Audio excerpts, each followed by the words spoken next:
Time for another board recap podcast, our first meeting of the month of January in the year of 2023. How are you today, Dr. Smith? Doing great. It is difficult to believe that half of the school year is already over, and we're in our second week of the second semester now. Yeah, it seems like we were just ramping up to open school for all of our students. And like you said, here we are now on the backstretch of this school year. So amazing. Time really does go quickly. So we had our first board meeting of the year last night. And before we even get to good news, we had our swearing in of new board members. That's always kind of interesting, exciting. It's the beginning of the year. And in this case, we had 4 board members that were sworn in last night, 2 returning and 2 new. So I know you're anxious to welcome our new members. Certainly am. And Mike Duckworth is, while he is a new member, he certainly is also a new but not member. new, yes. Had a 4-year interruption of his service. And then Melissa Moore, I actually had her as a student many years ago at Boise High School. First school board member that you actually taught. That is correct. Yes. But great student, very kind, very thoughtful, and those qualities still exist within her today. So excited for her service too, and then to get to welcome back Chris Kiefer as well as David Hollingsworth. So that constitutes the 4 that were elected this time. And then every other year we do have the swearing in of new officers. But then every year we have statutorily required functions that we have to perform in board meetings. So those were also accomplished in this first board meeting. Okay. And then we did, of course, as always, include good news. We always have a lot of good news. So we'll put that up on the screen now. And some of the things that we've highlighted recently on our social media. I know you always like being a part of this and just seeing this come together. Back before Christmas, we did our annual holiday message or our holiday video. And this time we had our elementary students and our high school students and several of our instrumental staff, including yourself, come together. And that was really a fun time to put that together. It was, and I've heard many people comment that it was great to see the total programming aspect of instrumental music. So from our young ones to our high schoolers, and then to also our staff members that were not only backing up our student musicians, they back up our students and provide service to them throughout the school year. So that was really exciting. I think that that was also a pretty widely viewed video. Yes, definitely. Those always do very well on social media. I know people are in the holiday spirit, but just like you said, to see the full gamut of our fine arts program featured on the stage, and from young students to high school students, and it really is exciting. And then, as you said, the staff members as well. So, and I'd be remiss if I didn't share some appreciation for Cheryl Schuster, who really put all of that together. Those things don't just happen. So no. Certainly want to give her a shout out. Yes, we appreciate her efforts in that. So in addition to that, then we did some holiday artwork that we shared from 2 of our high school classrooms, and people really enjoyed clicking through these pictures. Just amazing what our high school art students are able to do. These are ceramics, as you can see, the ones that are featured here, and they look like something you would actually purchase, let alone that our students would do. So I just look at that gnome and think how creative that is. Right. Just great. Yeah, or the holiday house next to it. I mean, that looks like something you would buy at a craft fair, and that was done by one of our students. And then there were several pictures featured. And then on another note, congratulations to Mrs. Gibson. She is a teacher at Wrights High School. She was the WKDQ Teacher of the Month for December, so we're certainly very proud of her. Once again, this is something you know well. The Middle School Honors Orchestra performed in mid-December, and I think they did a great job as usual. They certainly do, and I was blessed to be able to conduct a number with them. That's always such a highlight, and they're so well prepared. Every time that I have that opportunity, that I just think what a great future we have in store for us. Absolutely. So, and then this is something our athletic director, Dr. Andy Owen, had the opportunity to work with a group of girls, athletes, for the first female flag football jamboree at Lucas Oil Stadium up in Indianapolis. This was through an event coordinated by the Indianapolis Colts. And you can see from looking at these pictures that the girls not only played well, that they had a great job. Love looking at those smiling faces. That tells it all. And you just can't help but smile when you look at those pictures. Right. And Coach Owen said they did a great job as well. Yes. I mean, I think he picked I think he might have. So that he would be certain they were competitive. And they were. Right. Yeah. Yes, definitely. Great opportunity for those students. It was announced through our EVSC Foundation that the Addams Family will be this year's 35th, which that's hard to believe, annual summer musical, July 13th through the 16th at the ONB Events Plaza. This will be a great show. And I know you've been involved with this really since the beginning.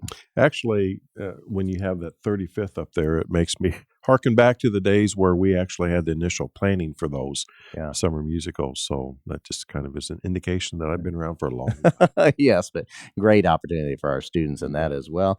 We did another community spotlight. We like doing these. We're so blessed in this community to have great individuals and organizations to partner with, and we all are very well aware of the West Side Nut Club, so we featured them recently. They've literally given hundreds of thousands of dollars to our schools over the past many years through fundraising, through events like the Fall Festival. So takes everyone in this community appreciative of them. And then last but not least, we had our January Cause for Applause winner, Mrs. Biernes. She is an ESL teacher at Stockwell. We got to be a part of that as always. And boy, you could feel the positive energy and the love. I'll just say that in the gym as she was walking in. You sure hit it on the head. The entire school was in the gym. And then when she is announced as the Cause for Applause recipient, just the smiles on the faces of the students and the faculty there, you know you got it right. And, you know, we coordinate that through our central office, but the schools really kind of plan the surprise. They certainly do. And boy, you can tell they put their heart and soul into it because of how much appreciation and respect they have for the given winner each month. So a lot of fun to do that. And just what she means to that school. Well, and we won't even go into all the details, but to say she's a teacher doesn't even cut it. I mean, she is a teacher, a social worker, a counselor. She servant leader. Students, yes. The family is just incredible. Yes, what she does. So big thanks to Maria Biernes for that.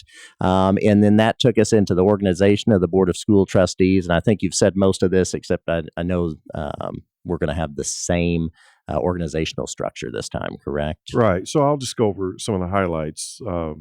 So we did have the swearing in of the newly elected board members. And then after public comment, the organization of the Board of School Trustees are those functions that have to take place on an annual basis. So we had the election of the president, vice president, and secretary of the board, and that occurred, as well as then the 3.02 consideration to approve the organizational resolution. So once again, the board is tasked with annually designating when the meetings will take place, adopting existing bylaws for the coming year. They authorize the board president to appoint individual board members to committees. They appoint legal counsel. They also appoint a board member to serve as legal or the legislative liaison. Then also they appoint the treasurer and the deputy treasurer. So that was all done through resolution. Then finally, item 3.03 was actually appointing that legislative liaison to the Indiana School Board Association. Okay. And then we moved from that into consent items, 3 of those, if you'll take us through those, please. Yes. So then we moved into the more traditional aspects of the meeting. So item 4.01 is consideration of the minutes of the December 12th meeting. Moving on to item 4.02, consideration of the allowance of payments. So this was a larger allowance of payments than we traditionally have in a period of time in between board meetings, being $22.5 million, but really only about $1.3 million of expenses for the whole month of December were paid prior to this. So this is basically 2 payrolls. It's our health insurance premiums, and then also the end of the year types of invoices that come due. So that's really not atypical for a December allowance of payments. That might be a nice time, too, just to give a shout out, as I think we've done in the past, to our business office, because there is a lot of work that they come in and do when most of the rest of us take some time off over the holidays. Those individuals are coming in because there's a lot of work that has to be done in that office to close out the previous year. Yes, I appreciate that shout out, because while the vast majority of our employees enjoy 2 weeks off over the holidays, not the folks in the business office, because they have to make certain that everybody continues to get paid. Yes. They do the end-year reports. They make certain that all the financials and the end-of-the-year financials are in place. The business of EVSC doesn't stop over that 2-week holiday break. Kudos to those team members. Absolutely. And then when we look at the last consent item, item 4.03, consideration to approve the permanent easement to CenterPoint Energy Indiana South regarding Evans Elementary School. So you can actually pull up on the document, and I believe it's embedded in here actually on the second page, where you can see what looks like a Google Earth photo. And then it is just a small easement or piece of ground that allows access, kind of an access to our point, 11 yes. acres, yes, Right. off of Kentucky. So Center Point needs a little bit more from that easement. So this is basically what that agreement then memorializes. And then that wraps up consent items, takes us into personnel recommendations. And those personnel recommendations are there for anyone's perusal. So you can click on those if you are so inclined. And then 4 different items under action items last night. Yes. So 6.01, consideration to adopt policies 3020 as well as 403, which are sexual harassment grievance procedures. So as we move away from Neola policies, which was a policy service that we had, to the Indiana School Board Association's policy service, this is really bringing up to date and moving into 2 policies where we had, I think, actually 3 policies before. So 3020 combines the old Neola policies of 3362 and 4362, which really were germane to personnel, and then puts them into policy 3020, and then policy 403 then takes into consideration the old Neola policy 505017, which had to do with students. Then moving on to 6.02, consideration to approve the 23-24 program of studies. So anytime we add courses to our program of studies in high school, the board does have the authority and the responsibility to approve those. So they did so in our board meeting on the 9th. 6.03, consideration to approve the agreement with Marian University for a clinical residency program. This really is a pretty unique program. Yeah, this is interesting. Tell us more about this. So education students that graduate from Marian then will actually graduate with a bachelor's and a master's degree. And in that last year, they do a year-long clinical residency, in this case with EVSC. So they will be paid a stipend for their work during their clinical residency. They will receive their master's degree.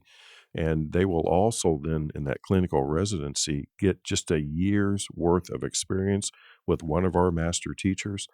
It's a great setting, and then it's also, I think, a great recruitment tool for us. Sure. I don't know if too many programs really like this that I'm familiar with. There are not many in the nation. They, I think, are becoming more prevalent because of what it really does for those that are in the education world. But we're excited to get that going with Marian. Yeah, definitely. And then one more item under. Yes, 6.04, consideration to approve the contract for the 2023 Bosse High School chiller replacement project. So we will replace all 4 chillers at Bosse. And as you can see, the amount there is $891,924 just for air conditioning units at Bosse High School.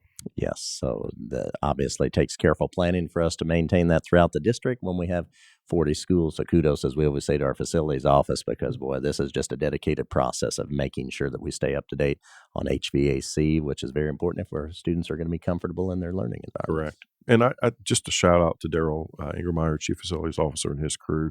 As we know, Freon, as we would have called it, that is no longer utilized now as a refrigerant in our HVAC systems.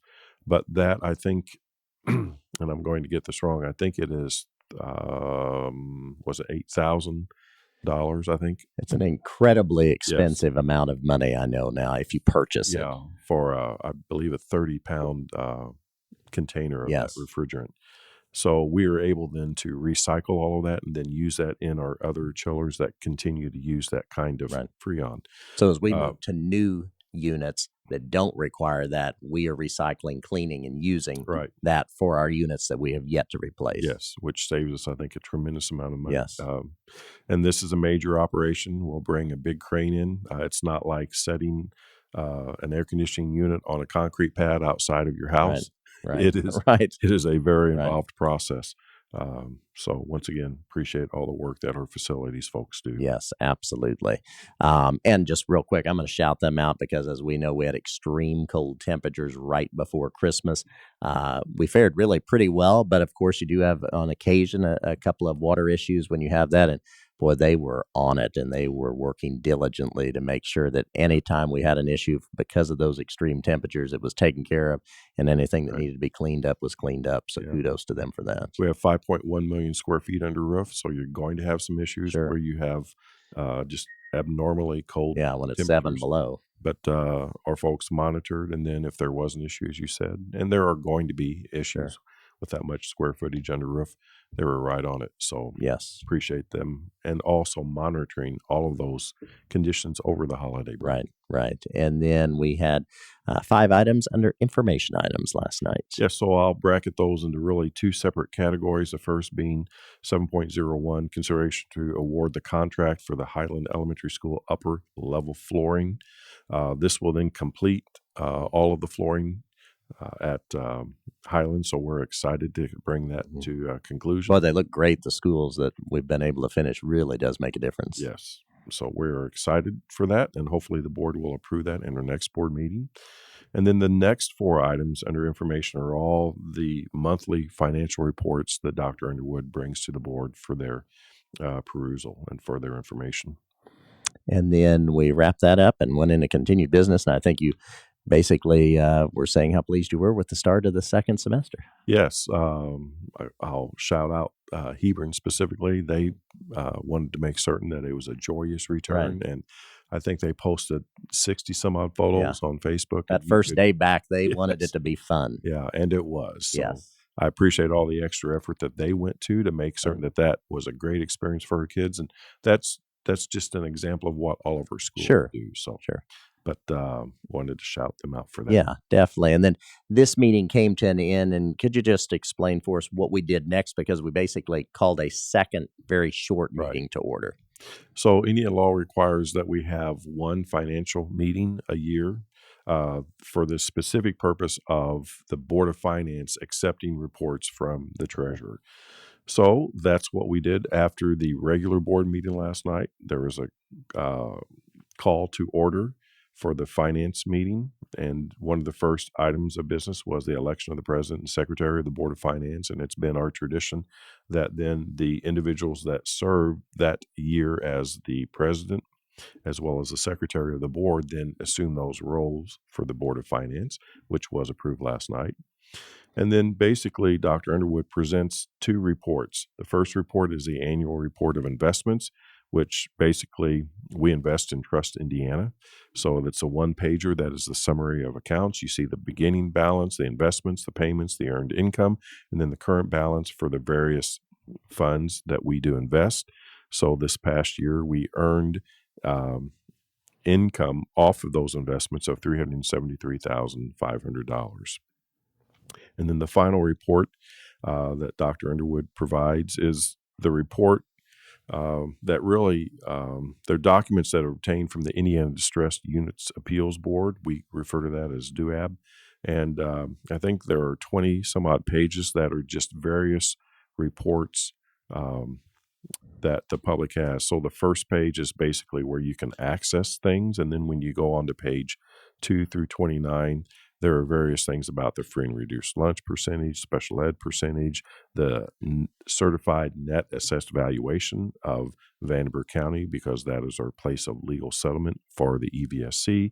You see certain demographic data, and then you see a lot of financial information dating back to 2013 for all the various funds. And that's there for the board to accept or for the board to receive that financial information from Dr. Underwood, in addition to the 4 reports that they receive on a monthly basis. Well, and that was the part I was going to lift. If you're not familiar with listening to us do these board recap podcasts, while this was a state mandated finance meeting that we have, finances are a part of every school board meeting really throughout the entire year. They absolutely are. Yes. So if you like finance, this is the podcast for you to listen to. Yeah. So, well, a lot was accomplished last night. Good meeting to start the year so far. Knock on wood. We've been fortunate with weather here in January, so I know you're hoping that continues. Yes, I am. So that we can keep those students in the buildings learning. But thanks for taking the time to go through this, Dr. It's always my pleasure. Thank you.